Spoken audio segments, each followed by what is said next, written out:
Thank you, Elise. Americans around the country have seen month after month the crisis at the border get worse. And they've been looking to this administration and calling on this administration to do their job and secure America's border. But they failed time and time again when we pressed the Biden administration to take basic steps to secure America's border. They've refused to acknowledge the problem, let alone to address the problem.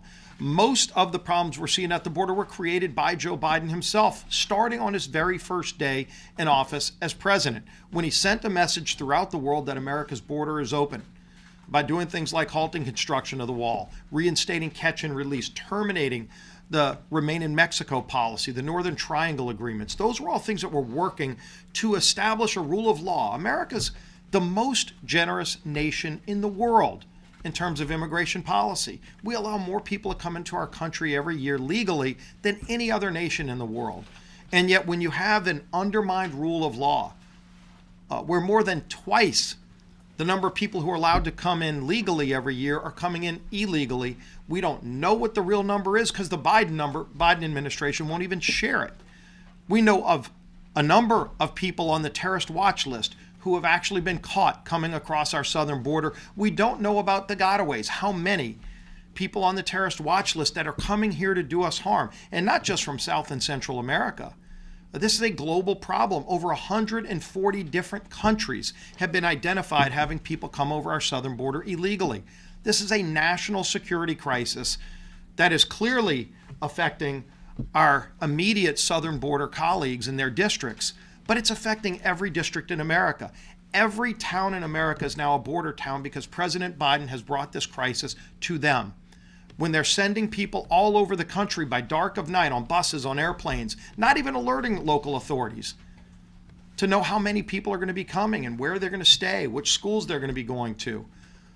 The New York Times just reported a few days ago that more than 85,000 young kids are missing who have come across our border illegally. President Biden was in charge of tracking them, putting them in homes all around the country, and yet they've lost 85,000 young people. How can the Biden administration, with a straight face, look themselves in the mirror and allow this scandal to continue? But yet they do. And so as House Republicans, we said we're not going to sit on the sidelines like President Biden has, creating this problem. We're going to actually work on solving this problem. And so tomorrow, the day that Title 42 expires, we're going to bring H.R. 2, the Securing the Border Act, a bill that actually focuses on solving the problem so we can get back to the rule of law and have a secure border in America, reestablish a legal path to come into this country like so many great immigrants have, like my great-grandfathers, and so many of our families came to this country seeking opportunity in the American dream. When you undermine the rule of law and create this crisis where now every single day in America, 300 young people are dying.